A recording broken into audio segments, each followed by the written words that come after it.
بسم اللہ الرحمن الرحیم۔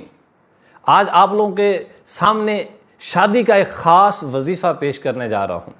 جو والدین اپنی بچیوں کے رشتوں کی وجہ سے پریشان ہیں یا بچیاں خود پریشان ہیں اور اس وجہ سے وہ ڈپریشن کا شکار رہتی ہیں، تو یہ عمل جو آپ کو، یہ وظیفہ جو آپ کو بتانے جا رہا ہوں، یہ عمل صرف 90 دن کا ہے۔ اللہ رب العزت کی رحمت سے 90 دن کے اندر آپ کا کام ہو جائے گا۔ عمل آسان سا ہے، بس آپ نے مستقل مزاجی کے ساتھ اس عمل کو کرنا ہے۔ یہ مجرب ہے، تجربہ شدہ یہ عمل ہے، اس کے کرنے والے اللہ کی رحمت سے کبھی بھی مایوس نہیں لوٹتے۔ عمل کیا ہے؟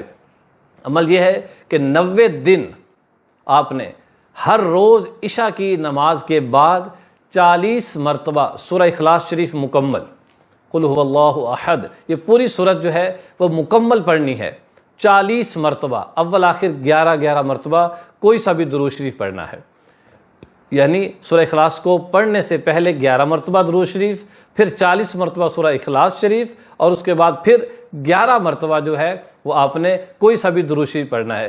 یہ لگاتار بغیر کسی ناغے کے آپ نے 90 دن یہ عمل کرنا ہے۔ اس کے عمل کے دوران اگر منگنی بھی ہو جائے، بات پکی ہو جائے یا شادی بھی ہو جائے تو اس کے باوجود بھی اس عمل کو پورا کرنا ہے۔ اور جو بہنیں جن کے خاص ایام آتے ہیں تو ان دنوں میں وہ جو ہے سورہ اخلاص شریف کا جو پہلا لفظ ہے قل، اس کو نہیں پڑھیں گی، اور جو اگلی صورت ہے هو اللہ احد سے شروع کریں گی، اور نیت ان کی صرف وظیفے کی ہو، قرآن پاک کی تلاوت کی نہ ہو۔ لڑکا ہو یا لڑکی ہو، اس عمل کو کریں۔ اللہ رب العزت نے چاہا تو 90 دن کے اندر آپ کا کام ہو جائے گا۔